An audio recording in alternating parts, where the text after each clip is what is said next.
Selengkapnya mengenai perkembangan penyidikan kasus pembunuhan wanita muda yang jenazahnya ditemukan dalam kardus, kami sudah bergabung dengan Kanit Pidum Polrestabes Medan AKP Riki Paripurna Atmaja.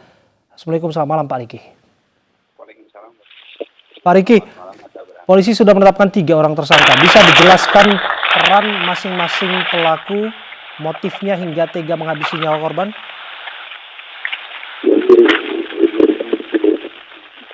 Peran dari ketiga tersangka yang menyebabkan meninggalnya korban atas nama Elviana. 3 tersangka tersebut adalah TSKM, berperan menjemput korban, kemudian mengantarkan korban kepada tersangka J. Kemudian peran M yang kedua, tersangka M yang kedua adalah membelikan bensin setelah korban dieksekusi oleh tersangka J. Kemudian setelah dibakar, tersangka M berperan juga membatalkan pesanan Grab yang gagal. Kemudian tersangka M juga berperan untuk merekayasa terjadinya pembunuhan tersebut dengan seolah-olah dialah pembunuhnya dengan meminum racun. Ternyata rencana tersebut gagal karena tidak bisa meninggal dunia. Dia minum racun, tidak gagal upaya bunuh diri yang dilakukan oleh tersangka M. Kemudian tersangka J perannya adalah dia membenturkan kepala korban karena tidak mau diajak bersetubuh di kamar mandi. Kemudian setelah pingsan melakukan persetubuhan terhadap korban yang sudah tidak berdaya. Kemudian setelah melakukan persetubuhan tersebut, menusuk dada sebelah kiri dari korban dengan pisau dapur.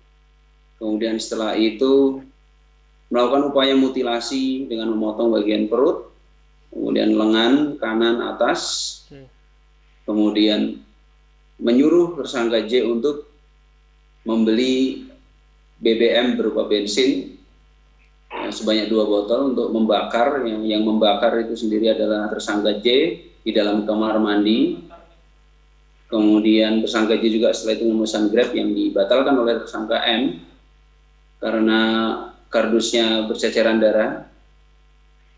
Kemudian tersangka J mengintimidasi bersama ibunya. Tersangka TS mengintimidasi tersangka M untuk mengakui bahwa pembunuhan tersebut dilakukan oleh tersangka M.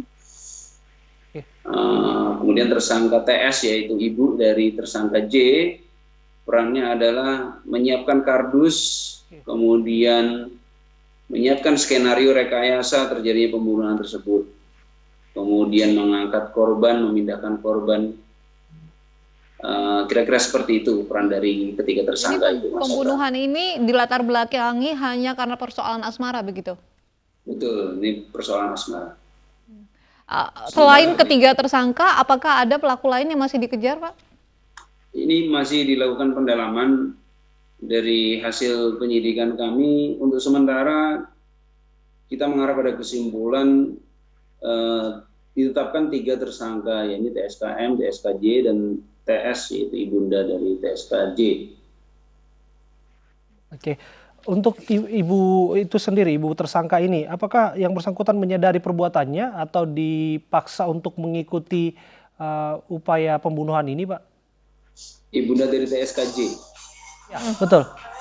Ibunda dari TSKJ menyadari perbuatannya karena merasa tidak mau anaknya yang menjadi pelaku pembunuhan, jadi mengintimidasi TSKM bersama dengan TSKJ. Menyadari perbuatannya untuk merekayasa itu, mulai dari pemesanan Grab untuk membuang korban ke daerah Lubuk Pakam yang gagal, kemudian merekayasa untuk membuat skenario bunuh diri yang dilakukan oleh TSKJ dengan cara menyiapkan kalender untuk ditulis bahwa wasiat terakhir. Jadi semua skenario dari surat wasiat sampai upaya memesan transportasi daring itu semua diotaki oleh ibunya ini? Kalau transportasi daring diotaki oleh TSKJ, kalau skenario upaya bunuh diri itu diotaki oleh ibunda TSKJ, yakni TSKTS. Apa bukti-bukti yang diamankan polisi, Pak? Barang bukti yang kita amankan dari olah TKP adalah beberapa pisau, jadi dua pisau daging, kemudian 1 pisau dapur, kemudian Ada juga surat wasiat yang ternyata itu hasil rekayasa. Kemudian ada botol obat nyamuk jenis HIT ya, yang diminum oleh, yang diupayakan bunuh diri oleh TSKJ. Kemudian ada beberapa pakaian dari korban yang ditemukan di parit di lingkungan perumahan itu, kardus dan lakban, hasil lakban, kemudian martil, kemudian beberapa unit handphone yang diamankan dari TKP.